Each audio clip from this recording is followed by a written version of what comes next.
Hey everybody, in today's episode we're going to talk about what happened in the stock photography industry in 2020. We're going to take a look at what I'm looking forward to in 2021 and then answer that big question. Did I have another record-setting year with my photography? Let's do this.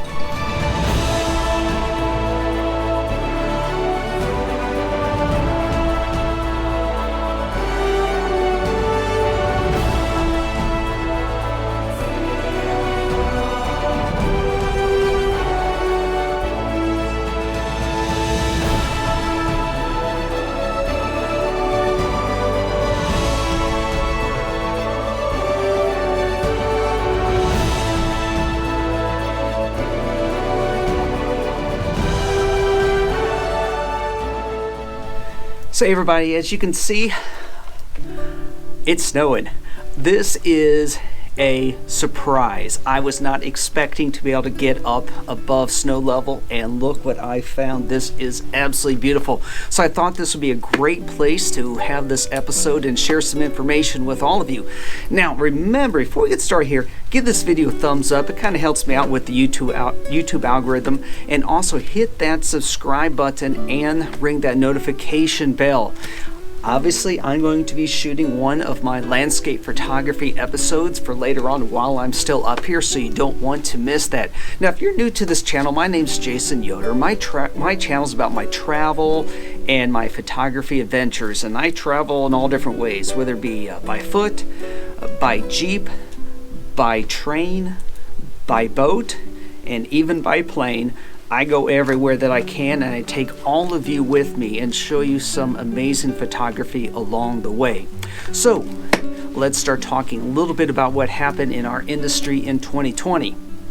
Now, one of the ways how I pay for all of this travel is by selling my photography as stock photography. It's very easy to do. It's nice passive income. You don't get rich from it, but with time it can add up. Probably the biggest news in the stock photography industry was Shutterstock slashing their commission for their contributors, and I mean slashing by like 2/3. I was clearly upset by it. Many of you were clearly upset by it. And I'll be honest with you guys, I have not uploaded any new imagery to Shutterstock since May when they made that announcement. And now that we're coming towards the end of January, I am going to be able to start analyzing some data, because it is on the 1st of this year is when they were really going to hit us all hard. So I'm going to have a little bit of data about how bad it's actually hurting people. At least it's hurting me. And then in a later episode here, I'm going to give you guys my final plan of what I'm going to do about Shutterstock. And of course, with the whole COVID thing, that shut down a lot of travel this past year. But as you can see, there are opportunities for you to still get out. And guys, there's nobody here. I'm all by myself. So nice, safe place to travel right now. But if you are going to go out and about, please make sure that you take proper precautions so that nobody has to be further affected by this pandemic. So you see, at the start of 2020, it actually started out really good. I got to go to Hawaii for 2 weeks, and of course, any opportunity to go to Hawaii is a great way to start off the year. Had some amazing experiences, took some incredible images while I was out there. But we were hearing about this COVID thing and things starting to shut down. A few weeks later, I was supposed to leave for Japan, and I'm not kidding you. This happened right before we left for Japan. Well, good morning, everybody. I am clearly not in Japan right now. As a matter of fact, I'm supposed to be sleeping in my hotel room in Yokohama. Well, this is what happened. About 12 hours before I was to leave, I mean, I'm not kidding you, I was completely packed. Got a phone call, and the sponsor for the trip decided that it was too dangerous to travel to Japan with the coronavirus going on. I had to call people on the East Coast, get them out of bed, and tell them not to go to the airport. The members of my team are going to meet me in Tokyo. So yeah, that was bad. And then within the next few weeks, my trips to Italy, San Marino, and Canada, all those, India, all those gone. So yeah, I'm looking forward to be able to get out and explore more of this world in 2021 and share it with all of you guys. So let's talk about the numbers now, the actual money. So I have records going back to 2017. That's when I started tracking things, but I've been doing stock photography for more than a decade, and it has paid for a wonderful trip for my wife and I to head out to Europe for a few weeks. And I can tell you one of the things about what happened this last year is that we didn't burn any of that money that I've been saving up. And to be honest with you guys, the way how I budget my travel, I budget for about $250 a day because we don't go in any outlandish hotels. We do go out to eat, but a lot of times for like lunch and breakfast, we'll just like swing by a grocery store and get a pre-made sandwich or something. So about $250 a day is a good number for us. Right now, I've got like 28 days of vacation paid for my stock photography, just sitting in a bank account for when we finally get to go out and explore the world. So it does add up with time, but let me tell you about 2017. In 2017, I sold 482 assets and I had $359 for that year. All right, I know, not all that great. Now, in 2018 is when I started this channel. And that year, I took all of you to Italy, Hawaii, Canada, Maine, Montana, Spain, and Singapore.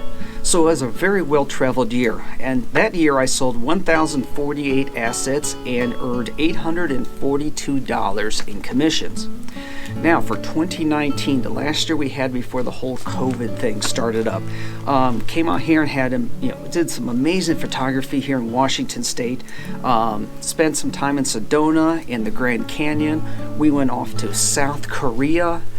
Visited Washington, D.C., which is still my most profitable photography trip ever, and then also ended up the year exploring and photographing New York City. So in 2019, I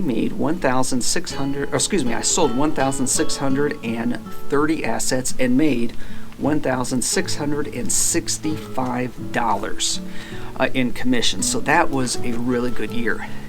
But now, 2020.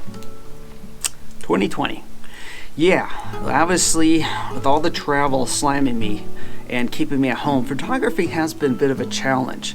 So here in 2020, we've seen Hawaii, we've seen Arizona, and you get the picture here. So I really explored Arizona quite a bit, and in the heat of the summer, it's really hard to get out when your camera's overheating and do any decent photography. So it's been a struggle this year, but I have been able to get out. So let's talk about the numbers for 2020. I sold 1,983 assets and made $1,762. So I essentially made $132 more in 2020 than I did in 2019.